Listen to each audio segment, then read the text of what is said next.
Olá pessoal, aqui é o professor Aldinei. Nossa videoaula de hoje é para estar falando de números complexos. Então, bora estudar, meus amigos.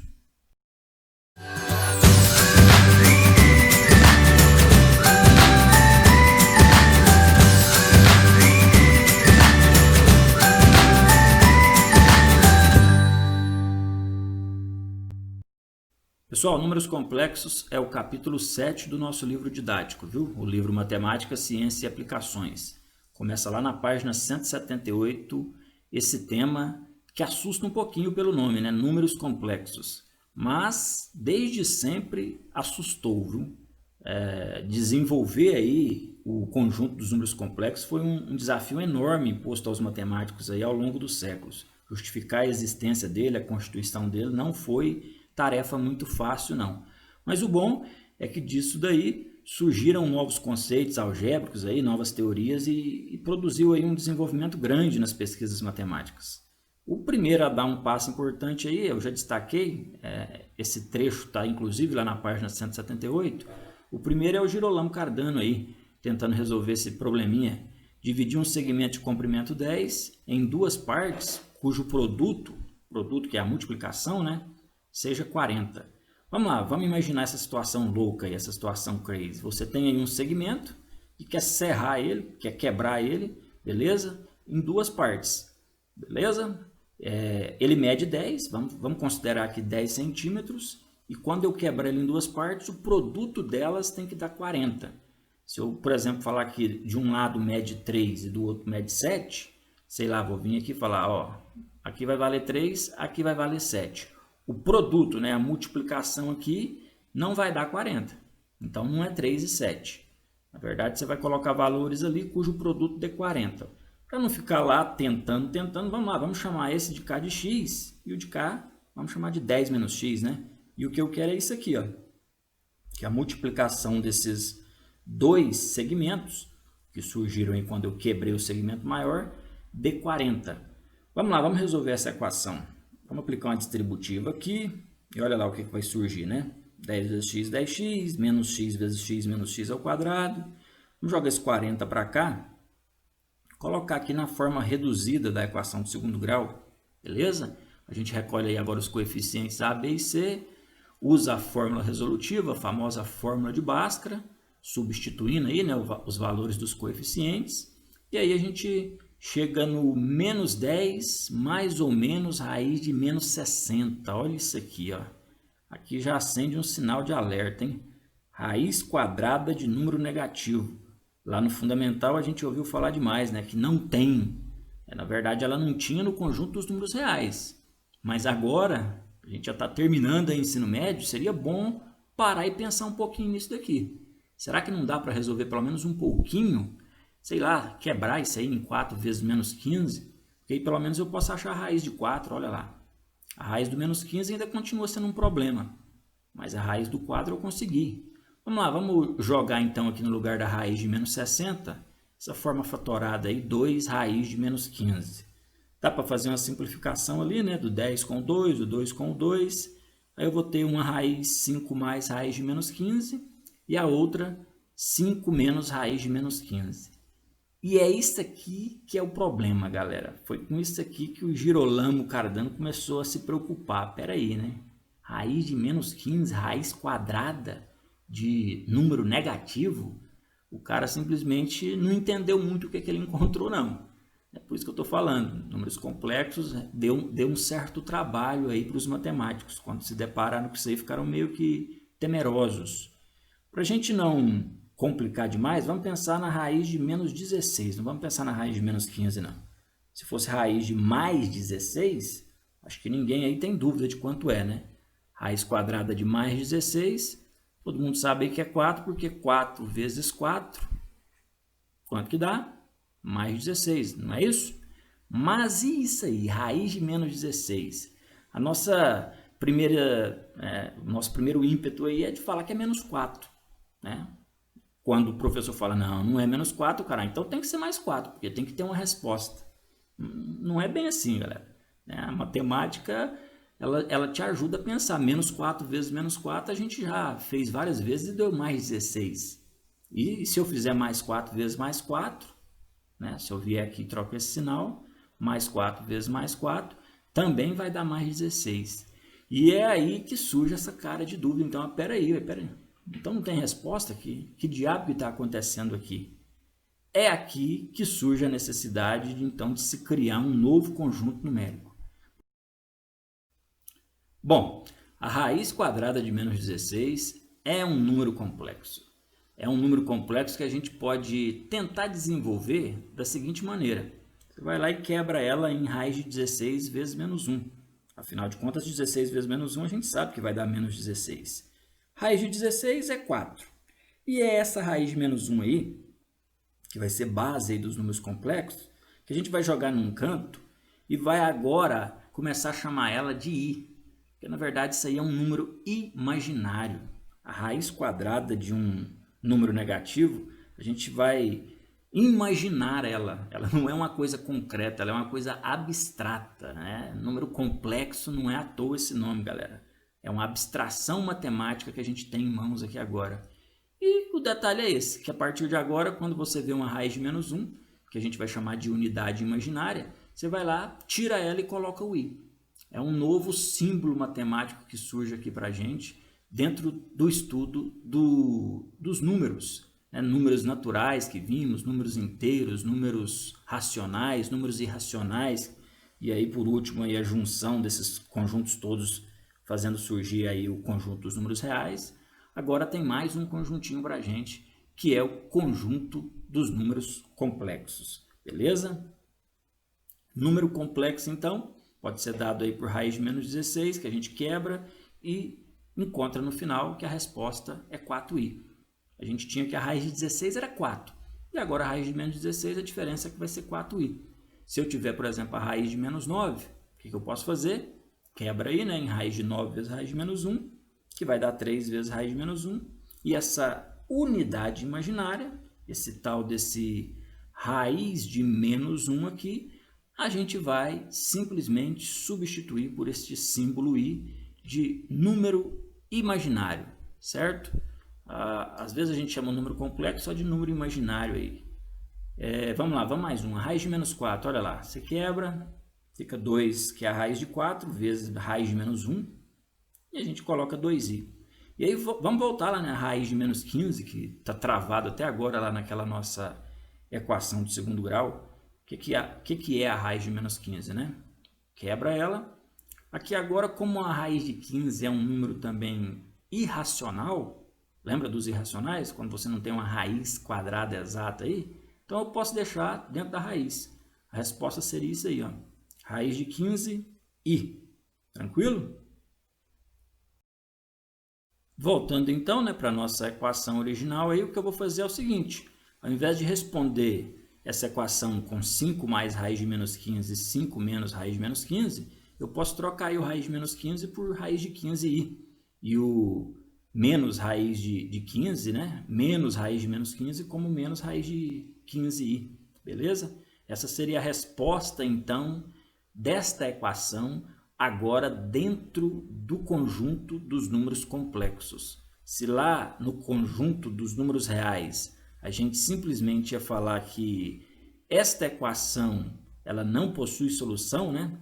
A solução dela no conjunto dos números reais seria vazia. Agora não, agora ela tem resposta. Agora a gente vai ter que o conjunto solução dela no conjunto dos números complexos são as raízes 5 mais raiz de 15i e 5 menos raiz de 15i. Esse seria o conjunto solução da nossa equação proposta aí pelo probleminha do Girolamo Cardano. Olha só que beleza. Pessoal, essa história de chamar então aí a raiz de menos 1 de unidade imaginária foi trabalho de matemáticos que vieram depois, viu? Esse problema do Girolamo Cardano aí, quando ele chegou lá na raiz de menos 15, né? Ele simplesmente foi lá então e definiu, bom, então eu vou ter aqui esses pedaços onde a resposta pode ser o x aí valendo 5 menos raiz de menos 15, ou então o x valendo 5 mais raiz de menos 15. Ele não usou a notação do i, não. Beleza? Só olhou isso aí, achou estranho, porque raiz de menos 15 não era um número real, mas de todo jeito tentou, né, operar isso daí para o produto da 40. Se você pega ali e joga os 5 menos raiz de menos 15 no lugar de x aqui, vou chegar então nessa expressãozinha, né? 5 mais raiz de menos 15. Então esse pedaço menor valeria 5 menos raiz de menos 15 e o pedaço maior valeria 5 mais raiz de menos 15. Agora, se você usar a outra raiz da equação, a raiz 5 mais raiz de menos 15, e substituir ela aqui do lado de cá, no lugar do x, eu vou ter então como resposta 5 menos raiz de menos 15. E como eu disse para vocês, o Girolamo Cardano olhou isso daqui e ficou naquela dúvida. Peraí, isso aqui não é um número real, né? Mas será que se eu multiplicar isso daqui vai dar certo? Vamos lá multiplicar, né, os 5 mais raiz de menos 15 pelos 5 menos raiz de menos 15, as duas medidas aí do segmento de 10 centímetros. Se eu multiplicar aí, né, a gente pode aplicar aí aquela propriedade do produto da soma pela diferença. Você vai ter lá o quadrado do primeiro menos o quadrado do último termo aí. 5 ao quadrado é 25. A gente pode cancelar ali as raízes, né, cancelar a raiz com o expoente 2. E olha lá, chegou no 40, que era o que o probleminha do Cardano, do Girolamo Cardano propunha. Então, como eu disse para você, ele ficou naquela dúvida ali de que a raiz não era um número real, mas chegou numa solução, né, ele pôde concluir que, beleza, né, eu tenho uma resposta, não sei o que eu achei, mas eu achei alguma coisa. Muito aluno tem essa mania de ir resolvendo uma coisa aí, um exercício em matemática, e no final falar, eu achei a resposta. Como eu achei, eu não sei, mas eu achei. O que ela significa, né? A grande dúvida do Cardano aí foi o que é que eu achei. E como eu disse para vocês, isso foi um trabalho de muitos matemáticos aí, Tartaglia, Leonhard Euler, que é a quem se atribui aí esse símbolo I, né? Foi ele que introduziu o símbolo I aí no lugar do raiz de menos 1. Também tem o Gauss, também temos aí o Hamilton. Então foram matemáticos e matemáticos e matemáticos aí ao longo dos séculos que, quebrando cabeça, que pesquisando, conseguiu aí desenvolver novos conceitos algébricos, novas teorias e fez surgir aí essa simbologia que a gente estava usando, né? Em vez de usar a raiz de menos 15, você pode usar a raiz de 15i. Substituir o raiz de menos 15 por raiz de 15i. E é aqui que surge o conjunto dos números complexos, que a gente vai usar inclusive essa letra aqui para representar ele. E aí, como exemplos, a gente vai ter aí os 5 menos raiz de 15i, 5 mais raiz de 15i. Todos esses daí são números complexos escritos, né, dessa forma aí, x mais yi. Lembrando aí que o x é um número real, o y é um número real, porém o y vem acompanhado aí desse símbolo i, né, que é a unidade imaginária, beleza? Isso aqui a gente costuma chamar de forma algébrica do número complexo. Então, alguns exercícios aí que te pede a forma algébrica do número complexo, é ele escrito desta maneira que a gente está vendo aqui. Inclusive, esta maneira aqui, né, não parece muito com x mais yi, mas basta você imaginar aqui que tem um zero. 0 mais 5i. Beleza? Então, até este número que você está vendo aqui, apesar de não parecer com a forma algébrica que eu estou mostrando, basta acrescentar um zero aqui. Tranquilo, né? Se eu pedir quem é o x e quem é o y, neste caso aqui, o x é o zero, o x está aqui, é o primeiro, e o y é o que acompanha o i, ali no caso seria o menos 5. Tranquilo isso daí. A gente, inclusive, costuma chamar o x de parte real, é a parte real do número complexo dado. Olha a simbologia usada aqui, RE de Z, a parte real do Z. E o y, que acompanha o i, né? O número real menos 5 aqui que está acompanhando o i, o 5 aqui que está acompanhando o i, o mais raiz de 15, esse aqui é chamado de parte imaginária do z. A gente vai usar essa simbologia aqui, im de z, beleza? Se eu perguntar neste número aqui, né, em algum exercício, qual é a parte real deste número complexo ali? Parte real do z. Então, você diria que é a raiz de 15. Qual que é a parte imaginária? Aí você diria que é o menos 3. Só o menos 3. Não precisa colocar o i na parte imaginária, não. Beleza? É só o y que é a parte imaginária. Coisas simples aí, mas que a gente precisa destacar para vocês para não fazer confusão nos exercícios. Assim como também a forma de par ordenado. Um número complexo ele pode ser representado aí na forma de par ordenado. E aí, no caso, não vai aparecer a letra I, vai aparecer só o parênteses aí com o X e o Y. Beleza? Par ordenado também é uma forma de escrever números complexos. Outra coisa importante é que estes números aqui que a gente viu que a parte real está zerada, né? Lembra que eu falei que poderia ser escrito 0 mais 5i, 0 menos 5i, aqui também poderia ser 0 mais raiz de 15i. Então, quando a parte real estiver zerada, a gente vai chamar esses números de imaginários puros. Aquele que só tem... Não é que só tem a parte imaginária, né? É que a parte imaginária dele é diferente de zero e a parte real é igual a zero. Esse tipo de número complexo é chamado de imaginário puro. Beleza? Informações aí que você precisa guardar para poder entender alguns exercícios de números complexos. Galera, e se a gente então pode representar um número complexo na forma de par ordenado? A gente pode representar lá naquele plano, né? Que a gente chamava de plano cartesiano, com o eixo das abscissas. Lembra? O eixo das abscissas era esse eixo horizontal, só que agora a gente vai chamar de eixo real, beleza? Não é mais o eixo das abscissas, não. E aqui, que era o eixo das ordenadas, né? Os valores de y, a gente vai chamar de eixo imaginário. Isso aqui a gente faz o que nele, né? Representa pontos. Representa pontos dados pelo valor da abscissa, que aqui é o valor real do número complexo, é a parte real, e a ordenada, que aqui no caso vai ser a parte imaginária do número complexo. E a gente não chama esse plano aqui de plano cartesiano não, viu? A gente vai chamar ele de plano de Argand-Gauss. Tranquilo, né? Plano de Argand-Gauss é onde a gente representa aí a imagem, o afixo de um número complexo, que foi dado aí na forma de par ordenado. E lembrando que ele também pode ser dado na forma algébrica, né? Tanto na forma algébrica quanto na forma de par ordenado. O anterior eu estava usando as letras X e Y, até para dar uma diferenciadinha aí, a gente pode também estar usando aí A e B, né? Para diferenciar e não fazer confusão com o plano cartesiano. Mas isso é só uma questão de simbologia, não tem muita diferença aí não. Se você quiser continuar usando o X e o Y aí, sem problema. Então, afixo é isso. Afixo é um pontinho no plano de Argand-Gauss que representa um número complexo.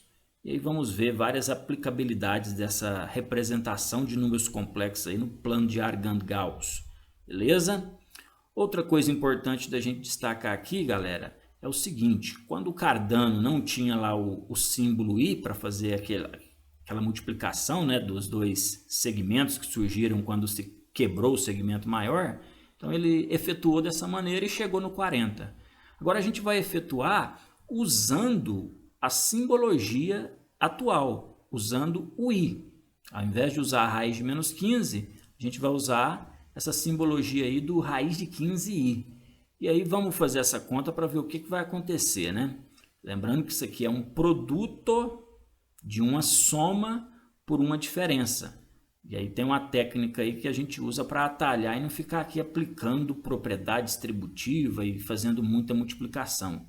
A técnica, para quem se esqueceu, é aquela que você pega o quadrado do último, aliás, o quadrado do primeiro, menos o quadrado do último aqui, ó, que é o raiz de 15i, beleza? Quadrado do primeiro menos o quadrado do último, e aí a gente chega aqui nessa expressão. Vamos lá, vamos continuar com ela. 5 ao quadrado realmente dá 25, raiz de 15 ao quadrado realmente dá 15, né? A gente pode fazer um cancelamentozinho ali, só que o 2 não sumiu, viu? É só um atalho aqui para não ficar fazendo raiz de 15 vezes raiz de 15 e fazendo conta demais. Aqui, ó, o i elevado ao quadrado é que é o nosso problema. Quanto é que vai dar i ao quadrado? Eu lembro que o i ele vale raiz de menos 1. A gente substituiu lá o raiz de menos 1 por i. É a linguagem que a gente tem utilizado. Se eu elevar o i ao quadrado e elevar aqui também ao quadrado, estou pegando essa equaçãozinha e elevando os dois membros ao quadrado. Olha o que a gente vai ver aparecer aqui, ó. I ao quadrado, na verdade, a gente vai poder substituir por menos 1. Olha que beleza, hein? Você tem um expoente par e um resultado negativo. Número complexo tem todas essas curiosidades aí. Opa, então se o i ao quadrado vale menos 1, vamos lá, vamos substituir, né? No lugar do i ao quadrado, vou colocar menos 1, e aí a gente vai terminar a nossa conta chegando na mesma resposta que o Girolamo Cardano tinha chegado. Olha que beleza. E isso aqui, galera, dá o start nas potências de i. Esse i ao quadrado ali, igual a menos 1, é a primeira potência de i importante que a gente tem em mãos aí.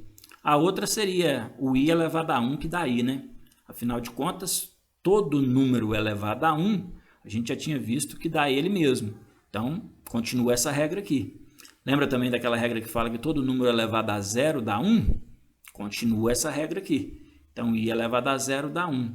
Agora, voltando aqui, se eu quisesse i elevado ao cubo, por que será que vai dar menos i, hein?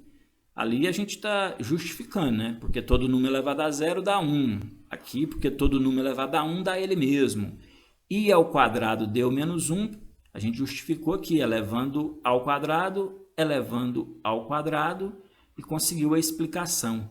Agora, por que i ao cubo está dando menos i? Vamos pensar? Lembra daquela história de multiplicação de potência de mesma base? Vamos pensar nessa multiplicação aqui, ó. I elevado a 1 vezes i elevado ao quadrado. Quanto que dá? Se eu utilizar a regra das potências de mesma base, essa regra manda a gente conservar a base e somar os expoentes. Então, daria i elevado ao cubo, beleza? Mas o i elevado a 1, a gente acabou de ver quanto que ele vale, ó. O i elevado a 1 vale i. E o i elevado ao quadrado, a gente também viu agora, ó, quanto que dá. A gente está vendo que vale menos 1, beleza? Então, por isso que a gente chega na conclusão que o i ao cubo, vamos lá, vamos fazer essa conta aqui, ó. I vezes menos 1, i vezes menos 1 tem que dar menos i, ué. Olha lá, realmente, então é por isso que o i ao cubo vai dar menos i, está justificado. Galera, o bom das potências de i é que agora os próximos blocos aqui, ó, de 4 em 4, vai dar sempre o mesmo resultado. Se a gente fizer essas manobrinhas que eu acabei de fazer aí, das regras da potenciação, de quebrar, né? Por exemplo, eu pegar o i elevado à quarta e pensar nele como i ao quadrado vezes i ao quadrado. Se eu pensar na multiplicação i ao quadrado vezes i ao quadrado, eu sei que vai dar menos 1 vezes menos 1. E menos 1 vezes menos 1 dá mais 1, que é o que a gente está vendo aqui, ó. Então, fazendo essas manobras, esses artifícios de cálculos, a gente sempre vai chegar na mesma resposta que encontramos nos 4 primeiros. Olha lá, 1i menos 1 menos i. 1i menos 1 menos i. E isso vai continuar nos próximos blocos aí, ó. Se a gente pegar agora i elevado à oitava, i elevado à nona, i elevado à décima, tá vendo? Sempre os blocos de 4 em 4 aí. Sempre vai dar essas mesmas respostas aí. Uma estratégia interessante, inclusive, para achar as respostas de potência de i, é pensar dessa seguinte maneira aqui, ó. Para calcular uma potência i elevada a n, onde esse n é um número natural, vamos pensar numa bem grande aqui, tipo i elevado, sei lá, a 201. Vamos pensar nessa potência de i. Divide-se o n por 4. Então, quer dizer que eu vou pegar aquele n ali que é 201, vamos fazer ela aqui no canto, divide-se por 4. E o novo expoente de i, ou seja, não vai ser mais 201, eu vou ter um novo expoente aqui para me pensar, será o resto dessa divisão. Então, vamos pegar o 201 e dividir por 4 e vamos ver quanto que vai dar o resto da divisão, hein? 201 por 4, a gente pode pegar o 20, né? 20 por 4 que dá 5. 5 vezes 4 dá realmente 20. Sobra nada. Desce 1, não dá para dividir, então vai 0 no quociente e aí a divisão acabou aqui, ó. Olha só o resto da divisão. O resto da divisão é 1. Significa então que i elevado a 201 pode ser escrito como i elevado a 1. Ou seja, quanto que é i elevado a 1? Todo número elevado a 1 não é ele mesmo? Então é i. I elevado a 201, na verdade, deu i. Essa é uma técnica para você achar qualquer potência de i que você queira. Basta pegar o expoente, dividir por 4 e o resto dessa divisão vai ser o novo expoente da potência de i que tínhamos em mãos. Vamos pensar em mais um aqui para não ficar confuso. Vamos pensar em i elevado a 1535. Vamos pensar nessa potência bem grande. 1535. Eu quero saber qual é o novo expoente que vai surgir aqui, ó, quando a gente pegar esse n, né, esse expoente, e dividir por 4. Vamos lá, vamos fazer a divisão aqui no canto. 1535 dividido por 4. Vamos pegar o 15, né? Posso chutar quanto aqui? 3 vezes 4, que dá 12. Subtraindo ali, 3, né? Desce 3, 33 dividido por 4. Posso chutar quanto aqui? 4 vezes 8, 32. Beleza, posso chutar o 8. Então, cai 1 aqui, desce 5. O que eu vou ter agora? 15 por 4. Posso chutar um 3, né? 3 vezes 4, 12. Olha ali, agora não tem mais nada para descer. Esse aqui ficou sendo o resto da divisão. Então, significa que ao invés de i elevado a 1535, eu posso escrever i elevado ao cubo. E quanto que é i elevado ao cubo? Está ali. Então, significa que essa potência, o i elevado a 1535, tem como resultado menos i. Olha que beleza! Galera, muita gente inclusive nem gosta de ficar trabalhando com números complexos no ensino médio, fala que ele não cai no Enem, então não importa muito, mas eu acho interessante porque ele vem aqui e ajuda a gente inclusive a relembrar muitas operações, muitas propriedades dos outros conjuntos. Conjunto dos números naturais, inteiros, racionais, irracionais, a gente revê muita coisa estudando os números complexos. É importante até para revisão de conceitos da matemática básica aí. Então a gente está aqui apresentando ele principalmente por isso, para revisão de conceitos. Bom, e se a gente viu a operação aí de potenciação nos números complexos, vamos ver outras, né? Vamos ver aí a adição de números complexos, como é que se resolve isso, beleza? Eu tenho aqui esse número complexo, lembrando que não precisa ser dado só por z, não, a forma algébrica, né? Z igual a 1 mais 2i, também pode ser utilizado outras letras do nosso alfabeto. A gente está aqui agora chamando um número complexo na forma algébrica aí de v e o outro para diferenciar de w. O que eu quero é somar eles, multiplicar, elevar ao quadrado, subtrair, né? Outras operações aí com os números complexos. Vamos lá, vamos por partes. Vamos aqui na adição para começar. E aí a característica fundamental, galera, é que quando você soma números complexos, você tem que somar a parte real com a parte real, beleza? Por isso que está aqui, ó, o 1 mais 2. Peguei a parte real com a parte real. E eu tenho que somar a parte imaginária, que é aqui, ó, o 2. O i não entra, viu? E o menos 2. O i não entra. O i fica aqui do lado de fora do parênteses aqui e eu efetuo a operação lá do 2 menos 2. Beleza? 2 menos 2 eu sei que vai dar 0, né? 0 vezes i, então isso aqui na verdade vai zerar. Essa parte de cá vai zerar, vai sobrar só o 1 mais 2, por isso que a gente tem ali a resposta como 3. Então, tomem cuidado, porque para adicionar números complexos, parte real com parte real, está aqui, e parte imaginária com parte imaginária, que é o que a gente está vendo aqui. Beleza? Agora vamos para outra operação ali, que é a de multiplicar números complexos. E aí, nesse caso, não. Nesse caso aí, a gente vai aplicar uma propriedade distributiva aí, multiplicando parte real com parte real, parte imaginária com parte real, aqui já vai ter uma certa mistura. Olha lá, aplicando a distributiva aí, ó, 1 vezes 2, está lá, é o 2. Se você fizer 1 vezes menos 2, vamos por partes aqui, né? 1 vezes 2, está lá, ó, é o 2.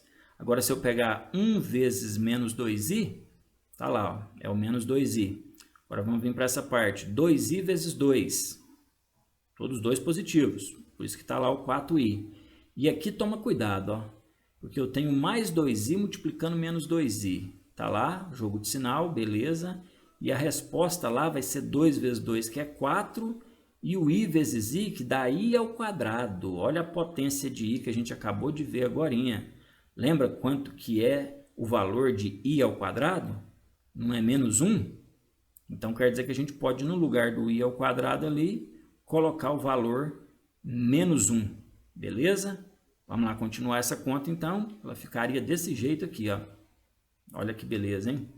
Se você pegar lá e juntar o menos 2i mais 4i, deu esse 2i aqui, estou pegando parte imaginária com parte imaginária aí.